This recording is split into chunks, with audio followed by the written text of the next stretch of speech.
I came home from the hospital clutching my son like he was the only solid thing in a world that had turned into fog. The February air bit at my cheeks as Jason helped me out of the car, one hand hovering near my elbow like I was made of glass. My stomach was still tender beneath the loose sweatpants I'd tugged on with shaking hands that morning.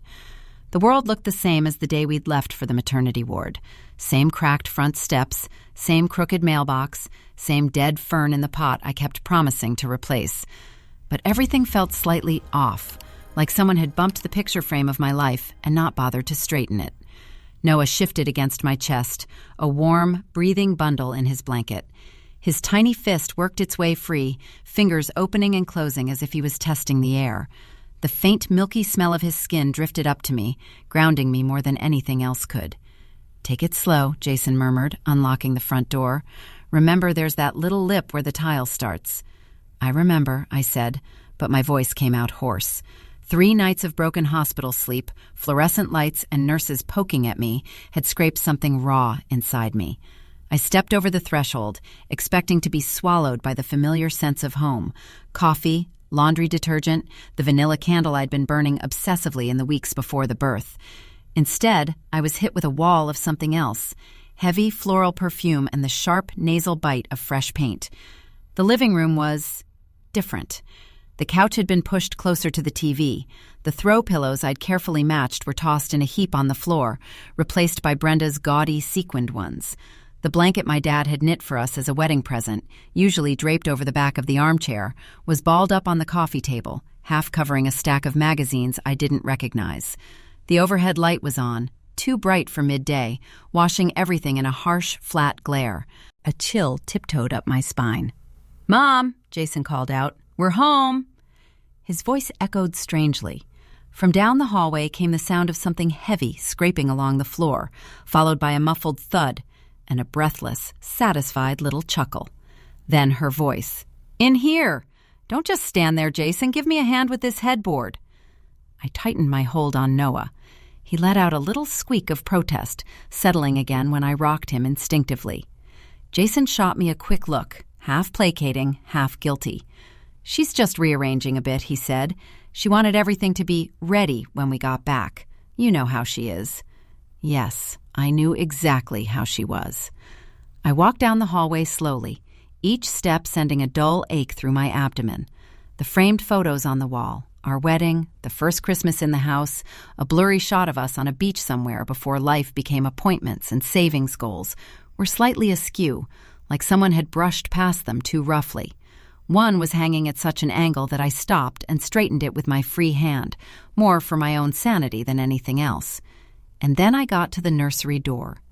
The cloud decal I'd stuck on the outside was half peeled away, one corner dangling like a torn bandage. My heart stuttered. I pushed the door open with my shoulder. Cold air spilled out. The room that had been warm and soft and almost sacred just 3 days ago was gone. The soft gray rug we'd picked because it felt like walking on moss? Gone. The white curtains with tiny embroidered stars? Gone. The mobile I'd ordered months in advance, the one with the felt planets that spun gently over the crib, was lying on the bare hardwood floor, one of the planets detached and squashed. And the crib? Our crib, the one we'd assembled together one weekend while Jason cursed under his breath at the instructions, and I'd run my hands over the smooth wood, imagining a sleeping baby inside, was nowhere to be seen. The walls, which had been covered in pale blue wallpaper with hand-painted clouds, my dad had come over and helped me put it up, laughing when we misaligned a strip and had to start again, were shredded. Strips of wallpaper hung in ragged sheets, exposing the raw, cracked plaster beneath. Some pieces were ripped off completely, leaving jagged edges like torn paper skin. The white noise machine sat unplugged in the corner, its cord coiled like a dead snake. It felt like walking into a crime scene. I stopped halfway into the room, my breath catching. For a heartbeat, the only sound I could hear was the faint rush of my own blood in my ears. Jason came up behind me, and I felt his body jolt. "What the?" he began. I turned my head very slowly and looked at him. "You told her she could do this?" I asked. My voice didn't sound like mine. It was too calm, too flat. His eyes darted around the room, taking in the bare floor, the ripped walls, the absence of the crib, as if he was seeing it for the first time. "No," he said quickly. No. Mom!" He strode past me, nearly knocking his shoulder into the doorframe as he went down the hall. Noah squirmed, letting out a tiny mewl. I rocked him automatically, even as my mind replayed the hours I'd spent in this room, sitting on the rocking chair with my swollen ankles propped on a stool, breathing in the faint scent of fresh paint and baby powder. I'd folded tiny onesies in the dresser, arranged diapers in neat rows, stood in the doorway with my hands on my belly and whispered, "This is for you. This is yours." Now it looked like the aftermath of a storm or an act of war. Jason's voice came sharp and strangled from the guest room. "Mom, what did you do to the nursery?" "Oh, for heaven's sake, Jason, don't start." I walked toward the sound. The guest room, formerly the guest room, looked like a tornado had hit it. The bed was pushed into the corner, covers stripped, mattress half off the frame. One of the nightstands had been dragged to the middle of the room. An open suitcase lay on the floor, clothes spilling out. The window was wide open, letting in a draft that made me shiver. And in the center of the chaos was Brenda. She wore her usual uniform, fitted jeans that were a little too tight, a pastel sweater that clung to her in all the wrong places, and a thick fog of perfume that made the back of my throat itch. Her lipstick was a shade too bright, her eyeliner a shade too harsh. Her hair, perfectly blown out into stiff waves, didn't move when she turned. She was rolling a fresh coat of beige paint over a large section of wall, the rollers squeaking faintly. A strip of our nursery wallpaper trailed from her other hand, already smudged with paint. When she saw me, she grinned. "Well, look who's finally home," she said. "Amelia, you look exhausted." She tilted her head in that way she had that always felt more like appraisal than concern. "I suppose that's to be expected. Childbirth does a number on you if you don't prepare properly." I stared at the strip of wallpaper dangling from her hand.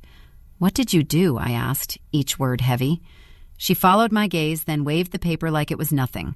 "Oh, this?" she chuckled. "Relax, I just did a little reconfiguring. The baby doesn't need a whole room yet. He's going to be in with you most of the time anyway, if you're breastfeeding. And if you're not, well, he still needs to be near his mother." She gave me a pointed look, as if I might have forgotten who that was. I tightened my hold on Noah. "You tore down his nursery," I said. "You dragged out his crib. You ripped the wallpaper." "It was childish," she snapped, dropping the roller into the tray with a wet plop. "Those little clouds and stars. Babies don't care about decor. They need structure. They need routines. They need experienced hands. That room is wasted on an infant. This," she gestured around the guest room, "is a much better space for me." "For you," I repeated. She smiled, slow and satisfied. "Yes," she said. "Jason and I talked. I'll be here full-time for the first few months. Someone has to keep things running. Well," her eyes swept over my unwashed hair, the dark circles, the hospital band still around my wrist. "You're not exactly in prime condition, are you? You need rest, help, and I need a room with a bathroom close by and enough space for my things. That little room is—" "The nursery," I interjected. "It's the nursery." She pursed her lips. "It was a nursery," she said. "Now it's the baby's corner from your room. Which makes more sense. Why should that space sit empty when I'm giving up my life to come here?" "You offered," I said. "We never asked you to move in." Jason shifted awkwardly. "Mom, we said guest room," he muttered. "We didn't say demolish the nursery." She rounded on him. "Oh, don't you start," she said. "You called me in tears, Jason, remember? 'Mom, I'm so scared. I don't know if we can handle this alone. Amelia cries all the time. The house is a mess.' You begged me to come. So I came. I am here, putting my life on hold, my friends, my clubs, my freedom to be your support. Forgive me for wanting a proper place to sleep." He went pale. "Mom," he said through his teeth, "that was a private conversation." She scoffed. "There are no private conversations in family," she said. "At least not if you expect help when you need it." I felt the words like a fist in my gut. "Is that what you've been telling her?" I asked Jason. My voice was still too calm, too precise. "That I cry all the time? That I can't handle the house?" He looked trapped, like a deer in headlights. "I was venting," he said. "It's been stressful. You've been up and down. I just needed to talk to someone." And instead of talking to me, I said, You handed her a script. Brenda threw her hands up. Here we go, she moaned. The drama. This is exactly what I mean. So emotional, so reactive. Honey, she added, turning back to Jason with a pitying expression, you know she's not thinking clearly right now. Hormones, painkillers. My doctor told me not to make any big decisions for at least 3 months after you were born. I was a wreck. But luckily, my mother was there to keep things together. I don't know where we'd have been without her. She said it like a parable, like she was reciting a script she'd polished over years. The sainted matriarch saving the fragile young mother from herself. Jason's shoulders slumped. He looked at me helplessly. I thought reusing the room was temporary, he said. I didn't think. You didn't think, I cut in. That much is clear. Noah whimpered, his tiny mouth working. I shifted slightly to soothe him, the physical pull of him tethering me to the moment. I spent months in that room, I said, my voice a little rougher now. Painting, taping, crying over crooked strips of wallpaper, folding his clothes. I sat in that rocking chair with your mother's voice in my head telling me I was too young, too emotional, too something to be a mother. And I did it anyway. I built him a space, a safe place, and you tore it down while I was cut open in a hospital. Brenda rolled her eyes. Oh, don't be melodramatic, she said. They do C-sections every day. It's not the crucifixion. You're fine. The baby's fine. The room can be repainted. It's not about the paint, I said. It's about the fact that you think you get to walk into my home and decide what's yours. She smiled, slow and cold. This isn't your home, dear, she said. It's Jason's. He bought it. He pays the mortgage. You moved in. Don't get carried away. Heat rose up my neck, prickling my ears. I opened my mouth, then closed it. I could argue about joint finances, about the down payment my father had helped with, about my name on the deed, but I realized it didn't matter. This wasn't about legal ownership. It was about power. She thought it belonged to her. The silence stretched. Jason rubbed the back of his neck. Mom, you need to put the nursery back, he said finally. We'll make the guest room comfortable for you. We can move things around there, but you can't just... You're not serious, she snapped, eyes widening. After everything I've done, you're taking her side? I felt something inside me harden at those words, taking her side. As if this were a game and he was choosing teams, as if I were the opponent. For once, I said before Jason could answer, he's not taking your side. Brenda's head whipped toward me. You've always resented me, she said, from day one. You think I didn't see the way you rolled your eyes when I suggested putting the crib in your room? Co-sleeping is dangerous, you said, as if I didn't successfully raise a child. You think all your books and blogs make you a better mother than me? You think a room makes you a mother. She took a step closer, her perfume pressing against me like an unwelcome hand. Let me tell you something, Amelia, she murmured, dropping her voice. A mother is someone who shows up, who stays, who does what needs to be done, even when the little princess is crying because it's not her favorite color of wallpaper. The word princess dripped with contempt. My fingers dug into the fabric of Noah's blanket. You're right about one thing, I said quietly. A mother is someone who stays, not someone who moves in, declares, this nursery is mine now, and rips down a room that isn't hers. Her cheeks flushed, a blotchy red rising under her bronzer. It's a room, she repeated. You're being hysterical. I took a breath, long and slow, letting it fill my lungs, letting it push back against the tightness in my chest. Then I turned and walked toward the front door. Hannah, where are you going? Jason called after me, his voice wobbling. He only called me Hannah when he was really nervous, slipping on the name he'd used when we first met, before my friends started shortening it to Han, and he followed suit. I'm opening the door, I said. The hallway seemed longer than usual. The scuffed runner under my feet felt like a runway. The framed photos watched me go. My hand found the lock, muscle memory doing what my brain was still catching up to. The deadbolt clicked back with a satisfying weight. I wrapped my fingers around the cool metal of the knob and twisted. The door swung inward, letting in a gust of cold air and the faint scent of wet earth and gasoline from the street. On the doorstep stood my father. He looked exactly the way he always did, sturdy and worn, like the old oak tree in his backyard. His work jacket, faded at the elbows, was zipped halfway up over a plaid shirt. His jeans were stained with paint and something that might have been oil. His boots were muddy, and in his hands, held with casual familiarity, was the shotgun he kept at the farm. The barrel pointed down, safety on. Not brandished, just present. He took one look at my face, then at the baby in my arms, then over my shoulder at the chaos behind me. His eyes, the same mossy green as mine, went flat and hard. "Hi, kiddo," he said softly. "You all right?" The question cracked something in me. My throat tightened. "No," I said. "I'm not." Behind me, Brenda's voice floated down the hall, dripping disdain. "Oh, perfect," she said. "You called your daddy. What is this, high school?" Dad's gaze flicked past me to her. His jaw clenched.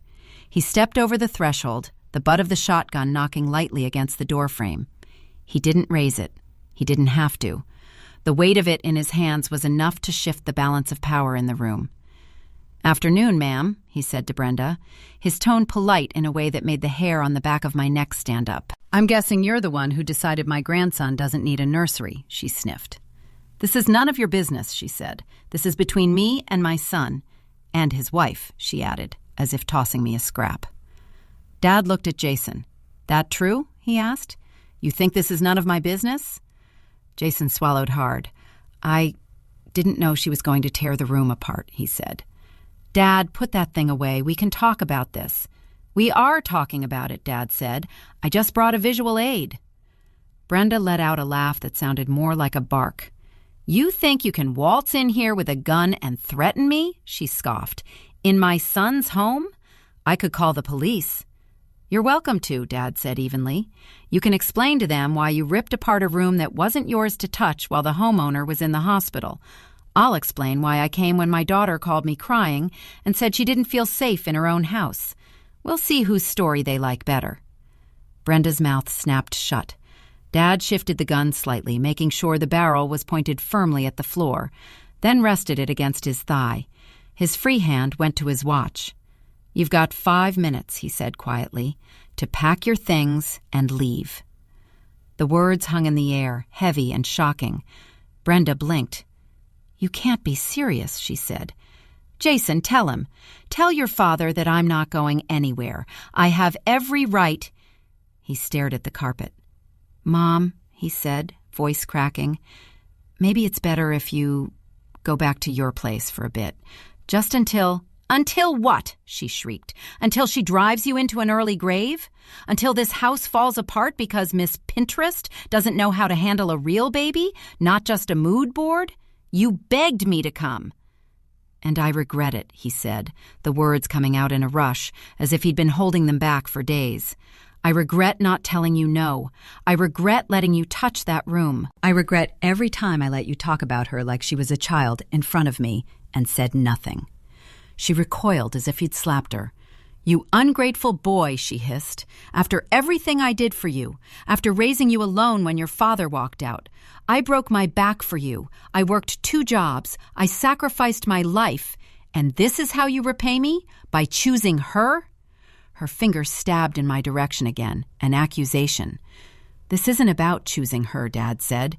"It's about respecting your grown son's marriage, something you seem to have a lot of trouble with." She glared at him.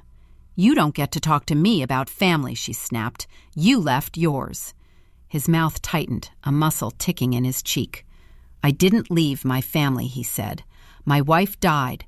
I raised my kid alone, and I still knew enough not to move into her house later and rip down her walls as if my grief gave me the right to own everything she built." She faltered, thrown off balance. He checked his watch again. 4 minutes, he said.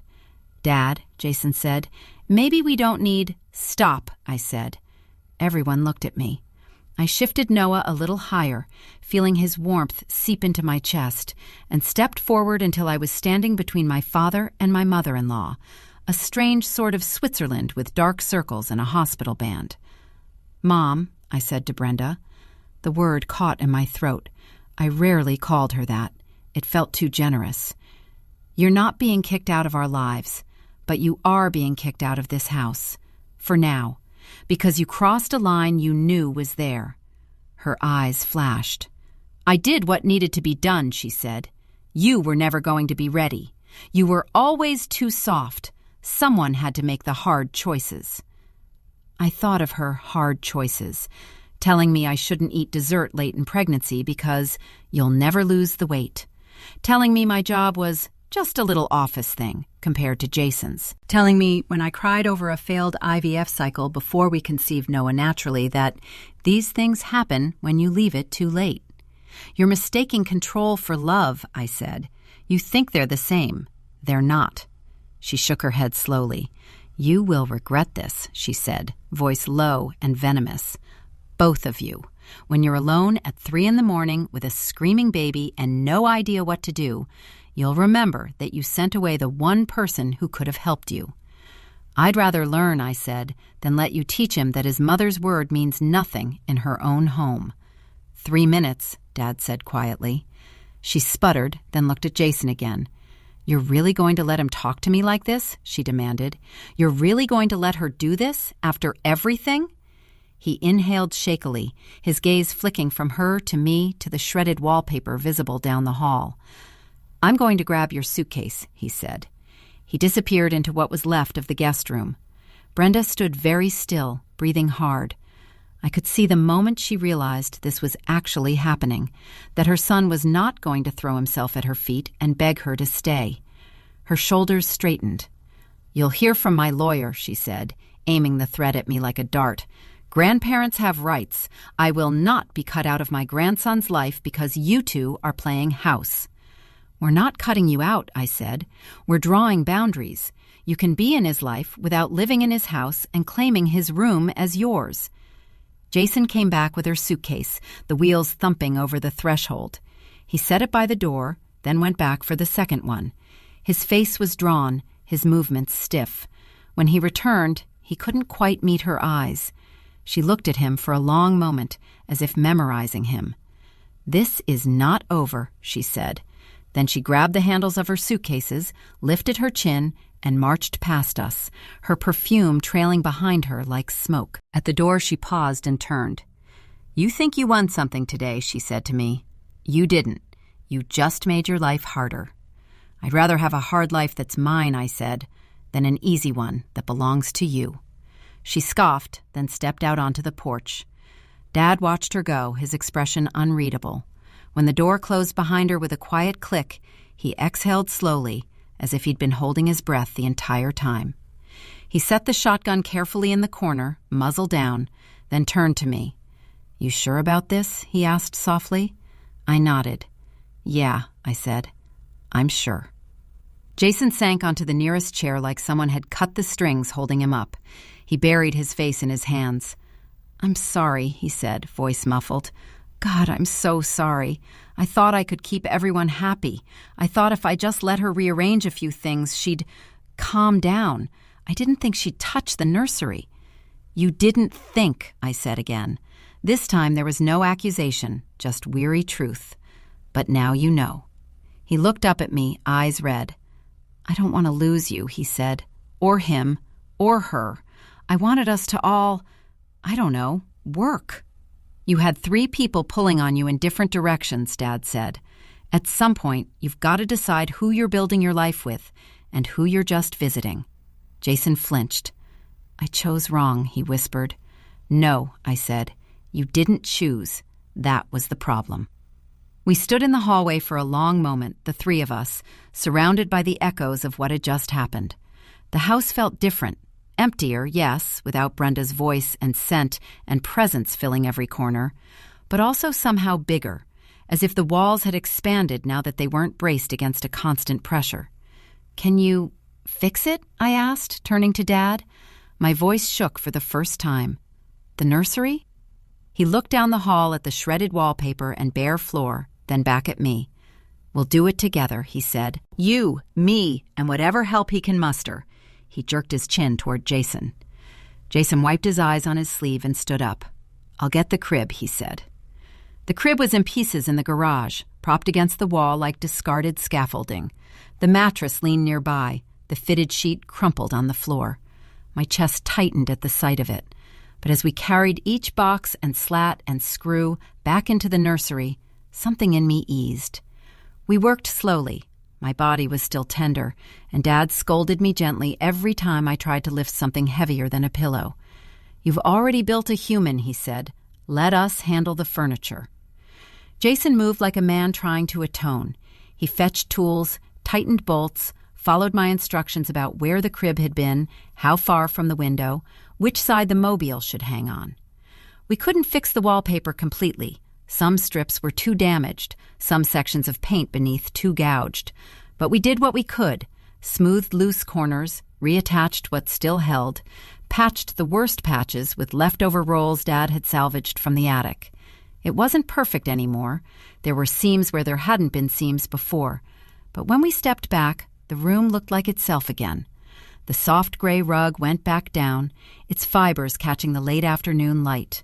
The curtains hung once more, fluttering gently when the heater kicked on. The mobile, repaired with a dab of glue and some fishing line, spun slowly over the crib, the felt planets wobbling as if they too had been through something. I stood in the doorway, Noah asleep in my arms, and let the sight wash over me. The ache of what had been done was still there, but layered over it now was something else, the fierce, quiet satisfaction of having undone as much of it as I could. "This is his room," I said. "It is," Dad agreed. Jason nodded, swallowing hard. "From now on," I said, "no one touches it without asking me. Not your mother, not you, not anyone."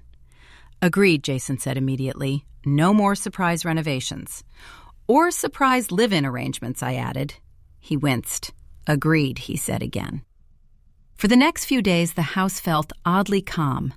The absence of Brenda's constant commentary on how I held the baby, what I wore, how often I sat down, was like the absence of a low, annoying noise you only realize was there after it stops.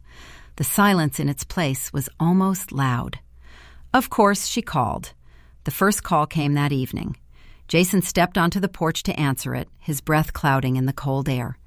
I sat in the living room with Noah on my chest, listening to the muffled rise and fall of his voice through the door. When he came back in, he looked wrung out. "She's furious," he said. "She says she's going to talk to a lawyer. She says you threatened her with a gun." "Dad never pointed it at her," I said. "He just made it very clear she had to leave." "I know," he said. "I said that. She doesn't care. She's telling her version." "She's always told her version," Dad said. He'd stayed for dinner, claiming he wanted to make sure the house didn't collapse without adult supervision, but really because he knew I wasn't ready to be left alone with the pieces of the day yet. "Now you've seen what that looks like in your own living room." Jason rubbed his temples. "She said she was only trying to help," he muttered. "That you're ungrateful, that you're turning me against her." I looked at him for a long moment. "And what do you think?" I asked. He met my eyes. "I think she doesn't understand what a boundary is," he said, "and I think I let that go on way too long." It wasn't everything. It wasn't a magic fix, but it was a start. The nights were hard. No amount of righteous satisfaction could erase the reality of 2 a.m. feedings, of sore nipples and engorged breasts, of a tiny human screaming for reasons that weren't always clear. There were moments when I sat in the rocking chair, tears leaking down my face as I bounced and hummed and shushed and prayed I was doing it right. And a vicious little voice in the back of my mind would whisper, "She was right. You're not cut out for this. You should have let her take over." But then Noah would calm. He'd latch, his small hand resting against my chest, his eyes half closed in that hazy, milk-drunk way. Or he'd curl into the crook of my arm and sigh, his whole body relaxing, because my heartbeat was familiar, my smell was home. And every time, the voice got a little quieter. During the day, Dad dropped by often, sometimes with groceries, sometimes with a casserole, sometimes with nothing but a willingness to sit on the couch and hold the baby while I showered. He never criticized, never offered unsolicited advice. When I worried out loud that I was spoiling Noah by picking him up too much, he chuckled. "When you were born, your mother barely put you down for the first 3 months," he said. "You turned out fine. A little dramatic, maybe," he winked, "but fine." "Thanks," I muttered, but I couldn't help smiling. Jason tried too. He fumbled his way through diaper changes, winced when Noah peed on him mid-wipe, learned how to swaddle without leaving the baby either bound like a mummy or loose as a burrito unwrapped by an impatient child. He got up at night when I nudged him, sometimes without me even having to nudge. Occasionally he'd start to say, "Mom always did it this way," then catch himself and switch to, "I don't know what I'm doing. What do you think?" We didn't have big, dramatic conversations about what had happened that first day. We didn't dissect it, didn't spend hours assigning blame and forgiveness. Life with a newborn didn't leave much room for that kind of emotional excavation. But the memory of it hung in the corners of the house like a ghost, a reminder of what we were not going to let happen again. Weeks later, when we finally received a letter from a lawyer representing Brenda, full of vague threats about grandparent rights and emotional distress, I wasn't surprised. What did surprise me was the way Jason reacted. He read the letter at the kitchen table, jaw tightening, then quietly set it down. "I'll handle this," he said. "You don't need to respond. I'll talk to someone." "Are you sure?" I asked. "I'm sure," he said. "She's my mother. It's my turn to tell her no." He did. I didn't hear that conversation. I was in the nursery, humming to Noah as I folded yet another load of impossibly small clothes. But I heard the aftermath in the silence of my phone, in the lack of slamming footsteps on the porch, in the absence of her perfume in the hallway. Visits were arranged eventually, on our terms, supervised at first in public places, parks, play cafes. She got to see her grandson. She got to be grandma. She didn't get keys to our house. The nursery remained intact. Months later, on a warm spring afternoon, I sat in the rocking chair with Noah, now chubbier and more alert, his eyes tracking the spinning mobile. The clouds on the walls were a little more faded, the seams a little more visible. The scratch on the crib from when Jason had dropped a wrench was still there, a tiny scar in the wood. I thought back to that first day home, to the shock of seeing the empty room, to the sound of Brenda's voice declaring, "This is my room now." She thought my silence then was surrender, my stillness, my lack of screaming. What she didn't know was that I was choosing my moment. When I opened the front door and my father stepped in with his shotgun and his quiet fury, it wasn't about intimidation. It was about drawing a line where she thought there was none. 5 minutes, he'd said, and you're gone. It sounds like a threat in isolation, but in the story of that day, it was a lifeline. Not just because it got her out of the house, but because it forced Jason to see, clearly and without the fog of filial obligation, what it looked like when his mother's wants crashed into his wife's needs. She had declared, "This nursery is mine now." We declared, "No, it isn't." In the end, that's what being a family turned out to be. Not everyone getting what they wanted all the time, not sacrifice as a weapon, but the daily, sometimes painful work of deciding whose voice gets to shape the space you all live in. As I watched Noah's fingers reach for the felt planets, grasping clumsily at them, I realized something else. I had spent so much time worrying that I wasn't ready to be a mother, that I wasn't strong enough, experienced enough, anything enough. I'd measured myself against Brenda's version of motherhood, loud, absolute, demanding, and found myself lacking. But motherhood, I was learning, wasn't just about who woke up at 3 a.m. or who changed more diapers. It was also about who opened the door when someone tried to claim your child's first room as theirs. It was about who said, "This is my house. This is my baby. This is my boundary." And it turned out I could do that. Maybe not with a paint roller or a monologue, but with a quiet, open door and a father who stood beside me, shotgun in hand, and gave my mother-in-law 5 minutes to leave the kingdom she thought was hers. Big mistake she'd made when she ripped those clouds from the walls, because the girl she'd spent years calling too soft, too emotional, too young, turned out to be the only one in that house willing to say enough.